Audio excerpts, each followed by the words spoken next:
Kung ayaw magbigay ng sustento yung isang magulang, ano yung legal remedy o kaso na maaari pong isampa? Okay. So ang sustento ay usually nafa-file po petition for support. O ano po 'yan, civil case po 'yan. Pero po kung talagang ayaw po ng magulang, whether it's the mother na OFW or it's the father na businessman, if ayaw talaga, there is willful and deliberate deprivation to give support. Yun po yung nasa ilalim ng jurisprudence natin, mga kaso natin. Saka lang po pwede tayo magsampa ng criminal case, and that's VAUC or RA 9262. So, Anti-Violence Against Women and Their Children Act. So, sa ilalim po noon, ang economic abuse ay kasama po doon ang hindi pagbigay ng sustento sa bata or sa asawa na legal. May mga pagkakataon ba na nag-mediate po kayo na naayos naman at hindi na kailangang umabot sa kaso? Yes, Pagsasampa ng kaso pagdating po sa sustento. And also, sumusunod ba? Baka mamaya umupo lang, okay, pero hindi naman nasusunod ng regular.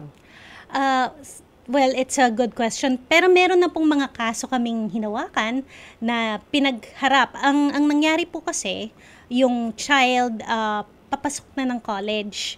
Yung tatay niya, isang law enforcement official. Tapos, suportado na lang siya ng kanyang lola. The mother is also, hindi masyadong maasahan din.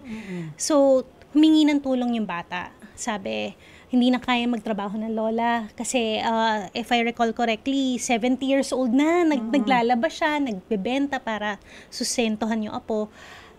Tapos, sinulatan namin si police, yung law enforcement officer, sinulatan namin. Siyempre, pag nakita mo yung sulat na galing DOJ, medyo kakabahan ka na kagad because, of course, para po sa kaalaman ng ating mga viewers, lalo na sa mga police po, meron pong IAS, Internal Audit Service, na pwedeng kasuhan yung mga police para sa kanilang mga misdemeanor or yung mga negligence, yung mga ganyan po, mga labag sa batas na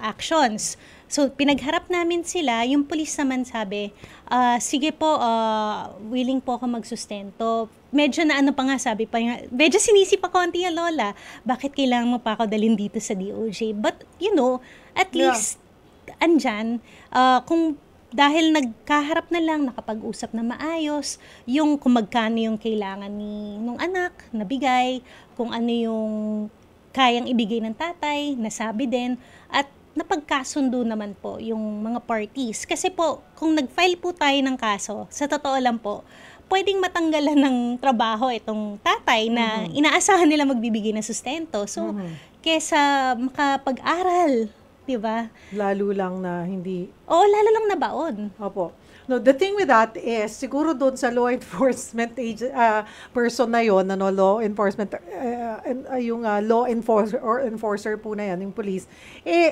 hindi naman kayo aabot doon sa DOJ kung ikaw din, alam mo naman na may anak ka. Alam mo for sure na may sitwasyon. So, kung nagbibigay ka ng sustento, sino ba naman ang gusto pang pumunta sa DOJ or humingi ng diba? Parang nanlilimos ka na na alam mong obligasyon mo. Oh well, at least naayos na at sana talagang tuloy-tuloy yung kanyang binibigay na sustento. Ano po? Ang mahirap kasi doon na nakakalungkot, may una kayong pamilya, nangyayari marahil po sa ilan nating mga kababayan na nahihiwalay or naiiwan. Pero sana huwag niyong kalimutan yung obligasyon niyo sa inyong mga anak. Minsan, kung may iba na kayong pamilya, sana pantay.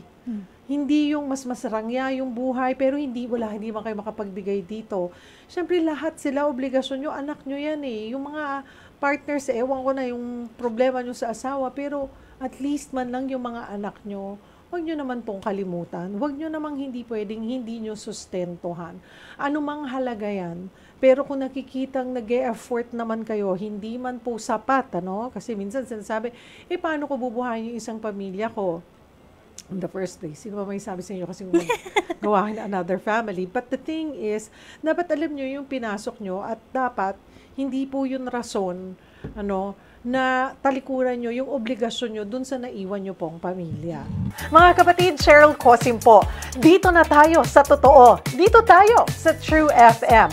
Mag-subscribe and follow po sa ating social media accounts. Hanapin lamang po ang True Network PH. Siyempre, kompleto yan. Nandyan po kami sa Facebook, sa Instagram, sa X, YouTube, TikTok, and podcast.